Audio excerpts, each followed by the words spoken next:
বন্ধুরা, আজকে আমার হাতে থাকা এই সাধারণ সুতোগুলো দেখে হয়তো আপনারা ভাবছেন এইগুলো দিয়ে আবার কি বানাতে চলেছি। একটু ভালো করে দেখুন, এগুলো কিন্তু একদম সাধারণ সেলাইয়ের সুতো। সাধারণত আমরা এই সুতোগুলোকে জামা কাপড় সেলাই করার জন্যই ব্যবহার করি, কিন্তু আজ আমি এই সাধারণ সুতোগুলোকে এমন একটা সুন্দর জিনিসে পরিণত করতে চলেছি, যেটা দেখার পর আপনারাও হয়তো বাড়িতে থাকা সুতো ফেলে না দিয়ে একবার চেষ্টা করে দেখতে চাইবেন। আর একটা কথা কিন্তু শুরুতেই বলে রাখি, আমি আজকে যে জিনিসটা তৈরি করেছি সেটা কিন্তু বাজার থেকে আর কিনতে হবে না। খুব সামান্য কিছু জিনিস আর একটু ধৈর্য থাকলেই বাড়িতেই বসে খুব সহজেই বানিয়ে নেওয়া যাবে। এখন আপনারা নিশ্চয়ই ভাবছেন, আচ্ছা এই সুতো দিয়ে শেষ পর্যন্ত কি তৈরি হবে। বন্ধুরা, সেটা কিন্তু এখন আমি বলছি না, কারণ আমি চাই আপনারাও একদম শুরু থেকে শেষ পর্যন্ত আমার সঙ্গে থাকুন এবং নিজের চোখে দেখুন এই সাধারণ সুতোগুলো ধীরে ধীরে কিভাবে একটা সুন্দর জিনিসের রূপ নেয়। প্রথমে হয়তো দেখে মনে হবে এটা দিয়ে কিছুই করা সম্ভব নয়, কিন্তু একটু একটু করে যখন এর কাজটা এগোতে থাকবে তখন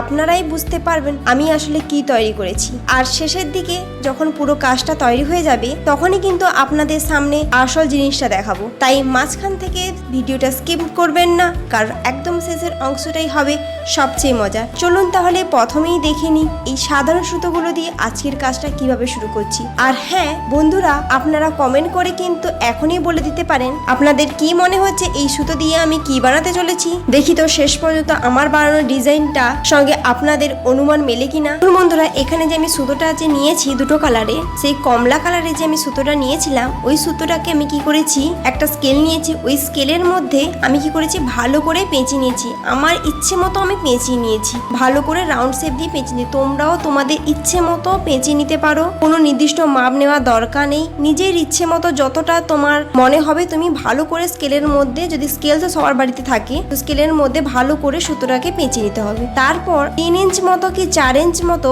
ডবল ভাঁজ দিয়ে একটা সুতো আমি হালকা করে কেটে নিয়েছি। যেভাবে আমি দেখাচ্ছি বন্ধুরা ওইভাবে দেখুন। যেই সুতোটা আমি কেটে নিয়েছি ওই সুতোটাকে আমি লম্বালম্বি করে রেখে দিয়েছি, তার উপর আমি স্কেলটাকে রেখে দিয়েছি যেই জায়গাটাতে সুতোটাকে আমি পেঁচিয়ে নিয়েছিলাম। ওই পেঁচানো সুতোটাকে এবার মাঝখান থেকে আমি কাটার দিয়ে, তোমরা ব্লেড দিয়ে, যে কোনো ধারালো জিনিস দিয়ে তোমরা কি করবে, আস্তে করে সুতোটাকে মাঝখান থেকে কেটে নিবে। যেভাবে আমি কেটে নিয়েছি ওইভাবে কেটে নিতে হবে। কেটে নিয়েছি, এরপর হালকা যে সুতোটা দিয়েছিলাম ওই সুতোটা দিয়ে হালকা করে ভালো করে মাঝখান থেকে টেনে নিয়ে ভালো করে প্যাঁচ দিয়ে দেবো। দেখুন মধ্যে কত সুন্দর করে আমি প্যাঁচটা দিয়ে দিয়েছি। তোমরাও এরকম করে সুতোটাকে বানিয়ে নেবে, মানে কেটে এরকম সুতোটাকে প্যাঁচ দিয়ে দেবে। নিজের ইচ্ছে মতো তোমরা এটাকে বানিয়ে নিতে পারো, তোমরা যতটা মোটা রাখতে চাইবে সেই রকম মতো তোমরা এরকম করে বানিয়ে নেবে। আমি এখানে এরকম করে সুতোগুলোকে আমি আর একটা করে নেব। একটা আমি করে নিয়েছি, আমি আরেকটা করে নিই। সেম তোমরাও দুটো করে নেবে। এটাও সেম একই রকম ভাবে 4 ইঞ্চ মতো আমি এক্সট্রা আরেকটা সুতো কেটে নিয়ে ওটাকে ডবল ভাঁজ দিয়ে ওটাও সেম একই রকম ভাবে আমি কি করছি, লম্বালম্বি করে রেখে দিয়েছি। রেখে দেওয়ার পর কি করেছি বন্ধুরা, এই মাঝখান থেকে স্কেলটা রেখে আমি ভালো করে কাটা দিয়ে আমি আস্তে আস্তে করে সুতোটাকে মাঝখান দিয়ে কেটে নিচ্ছি। তো বন্ধুরা, শেষ পর্যন্ত পুরো ভিডিওটি দেখুন আর অবশ্যই কমেন্ট করে জানাও যে আমি এই জিনিসটা কি বানাতে চাচ্ছি, বা তোমাদের কি মনে হচ্ছে যে এই জিনিসটা কি হতে পারে, অবশ্যই কমেন্ট করে জানাও। আর যারা যারা এখনো পর্যন্ত আমার চ্যানেলটি সাবস্ক্রাইব করেনি তারা প্লিজ আমার চ্যানেলটি সাবস্ক্রাইব করে পাশে থাকুন। দেখুন বন্ধুরা, এই সুতোটাকে আমি ভালো করে প্যাঁচ দিয়ে দিয়েছি, এটাও আমার প্যাঁচ দেওয়া হয়ে গেছে। এবার দেখুন বন্ধুরা, আমি এখানে একটা চিরুনি নিয়েছি, ওই চিরুনিটাকে কি করেছি ভালো করে ওই সুতোটার ওপর চিরুনিটা করে নিচ্ছি। এরপর তোমরা যদি এই চিরুনি যদি না দিতে পারো তাহলে ব্রাশ যে হয় ওই ব্রাশ দিয়েও তোমরা ভালো করে এরকম হালকা করে আঁচড়ে নেবে। আমি এটা আঁচড়ে নিয়েছি, এবার ওটার ওপর বসিয়ে নিয়ে ভালো করে চারদিকটাতে আমি আবার আঁচড়ে নিচ্ছি। এখানে আমার আঁচড়ে হয়ে গেছে। এবার যেই জায়গাটাতে ফাঁকা আছে ওই জোড়া জায়গাটাতে ওখানে আমি ভালো করে গাম দিয়ে দেবো। তোমাদের কাছে যেই গাম থাকবে তোমরা সেই গামটাই ব্যবহার করতে পারো। এখানে কোনো মোটা গাম বা শক্ত আঠা ব্যবহার করার দরকার নেই, হাতের কাছে যেই আঠা থাকবে সেটা তোমরা ব্যবহার করতে পারো। এখানে এবার গাম দিয়ে লাগানোর পর আমি কি করেছি, ভালো করে আবার চিরুনি করে নিয়েছি। চিরুনি করে নেওয়ার পর এখানে আমি সুতোটা কেটে নিয়েছিলাম, তার থেকে 1/2 ইঞ্চ মতো ছোট একটা কাগজ আমি কেটে নিয়েছি। ওই কাগজটাতেও গাম লাগিয়ে আমি ভালো করে ওর ওপর বসিয়ে নিয়েছি। দেখুন মধ্যে এখানে বসানো হয়ে গেছে। এবার আমি ভালো করে সাইজ করে নেব। যেভাবে আমি সাইজ করে নিচ্ছি কাটার দিয়ে, ওটা তোমরাও করে নেবে, দেখতে খুব সুন্দর লাগবে। সুন্দর করে চারদিকটা ভালো করে সুন্দর করে রেখে চারদিক থেকে কেটে নিতে হবে। দেখুন মধ্যে কেটে নেওয়ার পর কত সুন্দর একটা আমার ডিজাইন চলে এলো গোল শেপে। দিয়ে আবার হালকা করে আবার একটু চিরুনি করে নেব। দিয়ে যেই সুতোগুলো একটু ভেঙে গেছে ওই সুতোগুলোকেও কেটে নেব। দেখুন পেছনের দিকটাও এইরকম লাগবে এবং সামনের দিকটাও এরকম রাখবে। এবার দেখুন বন্ধুরা, এখানে যে সুতোটা, যে সাদা সুতোটা যে আমি নিয়েছিলাম, এই সাদা সুতোটা কমলা কালারের সুতোটাকে প্যাঁচ দিয়ে দিয়েছিলাম। এই সাদা সুতোটাকেও আমি সেম একই রকমভাবে একটু মোটা গ্যাপ অনুযায়ী আমি কি করব, ভালো করে প্যাঁচ দিয়ে দেবো। এটাতেও কোনো মাপ নেওয়া দরকার নেই, ইচ্ছে মতো তোমরা যতটা খুশি তোমরা প্যাঁচ দিয়ে দিবে, নিজের ইচ্ছে মতো তোমরা প্যাঁচ দিয়ে দিবে। ভালো করে একটা মোটা একটা সুতো তৈরি করে নিতে হবে। দেখুন এখানে প্যাঁচ দেওয়া প্রায় আমার শেষ হয়ে এসেছে। এবার এই সুতোটাকে আমি ভালো করে কেটে নেব। এটাকে কেটে নিয়েছি। কেটে নেওয়ার পর দেখুন বন্ধুরা, এই সুতোটাকেও আমি 4 কি 5 ইঞ্চ মতো রেখে ডবল ভাঁজ দিয়ে কেটে নেব সুন্দর করে। এটাকে হালকা একটু প্যাঁচ দিয়ে ওটা রেখে দেব। রেখে দেওয়ার পর ওই সুতোটার মাঝখানে আমি যে সাদা সুতোটাকে পেঁচে নিয়েছিলাম ওটা মাঝখান থেকে রেখে ওই সুতোটাকে আমি মাঝখান থেকে কেটে নেব, খুব সুন্দর করে কেটে নেব। সেম একই প্রসেসে যেভাবে আমি কমলা কালারের সুতোটা কেটে নিয়েছিলাম, এটাও সেম একই প্রসেসে আমি কেটে নেব। কেটে নেওয়ার পর মাঝখান থেকে দুদিকটা সমান রেখে আমি কি করব, ভালো করে প্যাঁচ দিয়ে আমি গিঁট দিয়ে দেবো। দেখুন এখানে হয়ে গেছে। এইরকম আমি এটাও সেম একই রকম ভাবে এখানেও বন্ধুরা দেখুন আমি এই সাদা সুতোটাকে আমি দুটো করে আমি কেটে নিয়েছি। দিয়ে ভালো করে চিরুনি দিয়ে আমি ভালো করে আঁচড়ে নেব। যেহেতু দেখতে খুব সুন্দর লাগে সেই জন্য আমি ভালো করে আঁচড়ে নেব। দুটো যে সাদা কালার যে আমি সুতোটা নিয়েছিলাম, এই সুতোটাকে আমি ভালো করে আঁচড়ে নিয়ে মাঝখান থেকে সেম একই প্রসেসে আমি ভালো করে মাঝখান থেকে আমি রেখে দেবো। দিয়ে ভালো করে মাঝখানে গাম দিয়ে ভালো করে সুতোটাকে ওর ওপর রেখে দেবো। দিয়ে ভালো করে চারদিক থেকে আমি কি করব, ভালো করে সুতোটাকে আঁচড়ে নেব।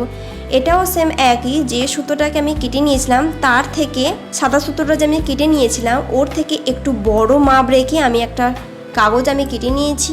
ওই কাগজের থেকে 1/2 ইঞ্চ মতো এক্সট্রা রেখে আমি কি করব, ভালো করে সুতোটাকে কাটা দিয়ে কেটে নেব। সেম একই প্রসেসে যেভাবে আমি কমলা কালারের সুতোটাকে কেটে নিয়েছিলাম, এটাও সেম একই রকমভাবে কেটে নিয়ে ভালো করে চিরুনি দিয়ে আমি আঁচড়ে নেব, যাতে চারদিকটা খুব সমান লাগে এবং দেখতেও খুব সুন্দর লাগে। দিয়ে সুন্দর করে আমি কাটা দিয়ে আবার সাইজ করে নেব। দেখুন এটাও কত সুন্দর লাগছে ওই কমলা কালারের মতো।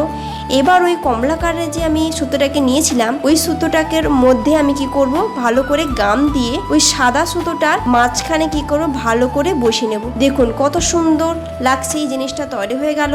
তো বন্ধুরা, এর ফাইনাল রেজাল্টটা দেখার জন্য অবশ্যই অনুরোধ রইল শেষ পর্যন্ত পুরো ভিডিওটি দেখা, স্কিপ না করে। শেষ পর্যন্ত পুরো ভিডিওটি দেখলে বিশ্বাসই করতে পারবেন না বাড়িতে পড়ে থাকা এইরকম সুতো দিয়েও এত সুন্দর চমৎকার জিনিস খুব সহজেই বাড়িতে বানানো যায়, তাও আবার কম সময়ের মধ্যে। এবার ওই সাদা কালারের যে সুতোটা নিয়েছিলাম ওটা আমি 1 হাত মতো রেখে আমি 10 বার মতো ভালো করে ডবল করে আমি সুন্দর করে কেটে নেব। যেভাবে আমি সাদা সুতোটাকে কেটে নিয়েছি সেম একই রকমভাবে ওই কমলা কালারের সুতোটাকেও আমি 10 হাত মতো রেখে ডবল করে আমি সেম একই রকমভাবে কেটে নেব, যাতে একটু মোটা মতো দেখতে লাগে সেরকম মতো আমি কেটে নেব। দেখুন বন্ধু, এখানে আমি কেটে নিয়েছি, দেখতে ঠিক এইরকম লাগবে, এইরকম মতো তোমরাও কেটে নেবে। এবার দুটো সুতোটাকে একসাথে করে রেখে এরকম ব্ল্যাক টেপ দিয়ে ভালো করে ওই শুরু জায়গাটাতে ভালো করে লাগিয়ে নিতে হবে। তারপর আস্তে আস্তে করে দুটো সুতোকে ভালো করে পেঁচিয়ে নেব। যেভাবে আমি পেঁচিয়ে নিচ্ছি ওইভাবে দুটো সুতোকে ভালো করে পেঁচিয়ে নিতে হবে এবং শেষে যেই সুতোটা একটু বাড়তি থাকবে সেই সুতোটাকে ভালো করে কেটে নিয়ে ওই জায়গাটাতে কী করতে হবে, একটা ছুঁচ নিয়ে সুতোগুলোকে ঢুকিয়ে নেব। ঢুকিয়ে নিয়েছি, দেখুন মধ্যে এখানে আমার ঢোকানো হয়ে গেছে। এবার আমার কাছে এইরকম অনেকগুলো স্টোনের পাথর স্টোন ছিল। তোমাদের কাছে যদি এরকম যদি স্টোন থাকে তাহলে তোমরা ওই রকম করে স্টোন, বিভিন্ন কালারের স্টোন দিয়েও তোমরা বা পুঁথি দিয়েও তোমরা ব্যবহার করতে পারো। যদি না থাকে তাহলে সিম্পলভাবে তোমরা এই সুতোটা ব্যবহার করতে পারো। আমার কাছে এই পুঁথিগুলো ছিল, আমি এই পুঁথিগুলোকে নিয়ে নিয়েছি। আমি সুন্দর করে সাজিয়ে নিয়ে আমি পুঁথিটাকে সেলাই করে নেব। খুব সুন্দর করে পুঁথিগুলোকে আমি সেলাই করে নেব, বিভিন্ন কালার অনুযায়ী আমি পুঁথিগুলোকে বসিয়ে নেব। দেখুন বন্ধুরা, এখানে পুঁথিগুলোকে আমার সেলাই করা হয়ে গেছে এবং দেখতে ঠিক এইরকম লাগবে। আমি এটা দুটো সাইডে রাখবো, কিন্তু আমি একসাথে করে সেলাইটা আমি করে নিয়েছি। এবার কি করব, দুটো সাইড দিয়ে মানে দুটো সুতোর দুটো সাইডে আমি ভালো করে গিঁট দিয়ে দেবো। গিঁট দেওয়ার পর ভালো করে ওই যে আমি সুতোটাকে যে আমি ফুলের শেপে তৈরি করে নিয়েছিলাম ওই শেপটাতে মাঝখানে রেখে আমি ওর মাঝখানে কি করব, গাম দিয়ে ভালো করে সুতোটাকে রেখে তার ওপর আবার হালকা করে একটু গোল শেপ দিয়ে কাগজ আমি কেটে নিয়ে ওর ওপর সুন্দর করে বসিয়ে নিয়েছি। যেভাবে আমি দেখাচ্ছি ওই রকম সেম প্রসেসে তোমরাও বাড়িতে এইভাবে বানিয়ে নিতে পারবে। এবার আমার কাছে এরকম ছোট ছোট কাঁচ ছিল, ওই কাঁচগুলো আমি কি করেছি ভালো করে ওই সুন্দর করে যাতে দেখতে একটু সুন্দর লাগে তার জন্য আমি কি করেছি, ভালো করে ওর চারদিকে রাউন্ড শেপ দিয়ে আমি বসিয়ে নিচ্ছি।